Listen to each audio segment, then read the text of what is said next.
שלום לכולם, היום אני עומד לדרג מאכלים מ-1 עד 10. נתחיל מהמלפפון. הוא קראנצ'י מאוד, אבל הטעם שלו לא משהו, אז אני חושב ש4 מתוך 10.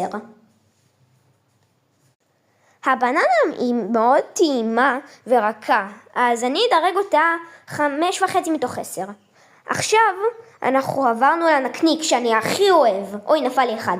אני מדרג אותו 10 מתוך 10. עכשיו אנחנו עברנו לגבינה, ואני מאוד אוהב גבינה, אז אני חושב שאני אדרג אותה, לא יודע, 7.5?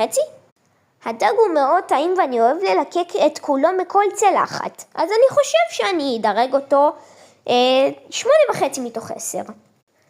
אני אוכל את האוכל הזה הרבה, אז בשבילי הוא לא כזה מיוחד, אבל יש לו טעם מאוד טעים, אז אני חושב ש5.5 מתוך 10. עכשיו עברנו לעוגיה. העוגיה מאוד טעימה, אז אני חושב שאני אדרג אותה 7 מתוך 10. ים. האפונה היא קראנצ'ית בטירוף ומאוד טעימה, אז אני חושב שאני אדרג אותה 7.5 מתוך 10. ים. כמובן שהייתי חייב לאכול את הצלחת. תודה רבה שצפיתם. נתראה בפעם הבאה. ביי.